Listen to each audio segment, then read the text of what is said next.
The First Disciple from Destiny the Witch Queen is an expansion and a song that I don't know very much about. We're going to be listening to it live right now, talking about some of the ins and outs of what makes this song the way it is. Let's dive in.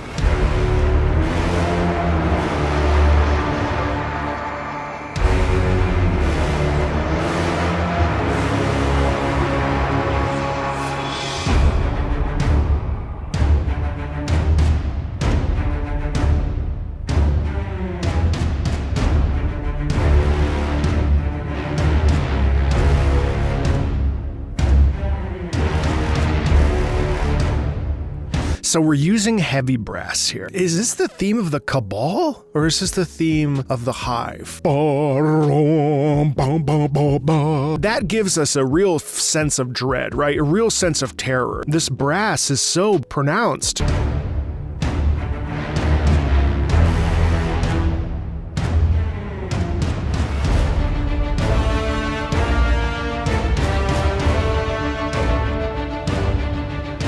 So now we have got this melody line, which is all about heroics. This is the Guardian theme here. And also the way that it's written melodically, real feeling of drive and of focus and of determination and a little bit of desperation in there too. Really feels like a focus, but it's actually also a counter melody to what's happening in the strings. Theoretically, those 5 notes are a melody, and then we add this trumpet over top, this brass, and that also is a counter melody, which is really interesting, and it sort of creates this feeling of a clash between two opposing forces.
That is so good. We're using sort of this chant, and I think the first disciple, when we think of a disciple, I'm going to get into a whole bunch of heat when we think about disciple. If I Google...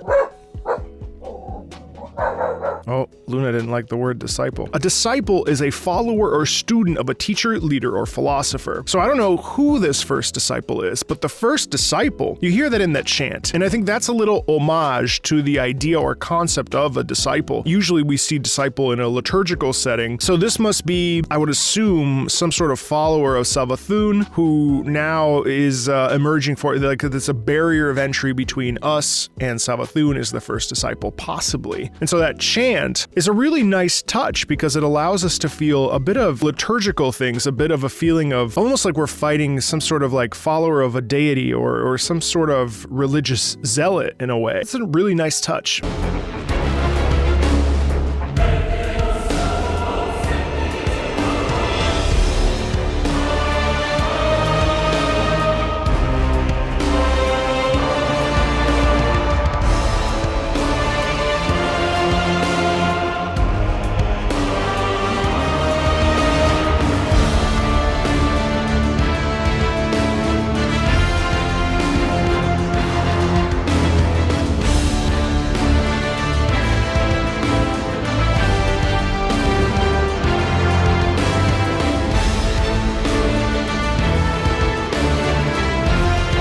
Oh, whoa! This is the main theme. Yeah.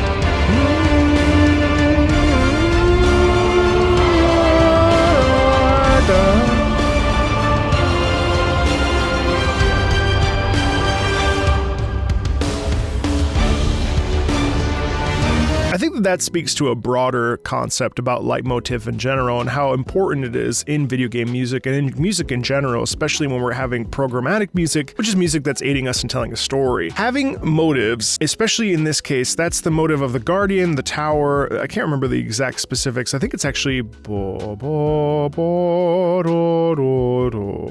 point of that is for you, a player. This is for you to feel a sense of pride. This is a rallying cry behind fighting against this adversary. But I have to wonder, if a person didn't play a lot of Destiny and somehow they got to the track The First Disciple in game, how would they feel listening to that for the first time? It's amazing how a leitmotif can change meaning. In this case, it's about rising up and facing this real enemy, but also we hear it in context when we're reflecting on the cosmos and galaxies. This is really cool to hear this theme sort of morphed, always reminding us of who we are as Guardians.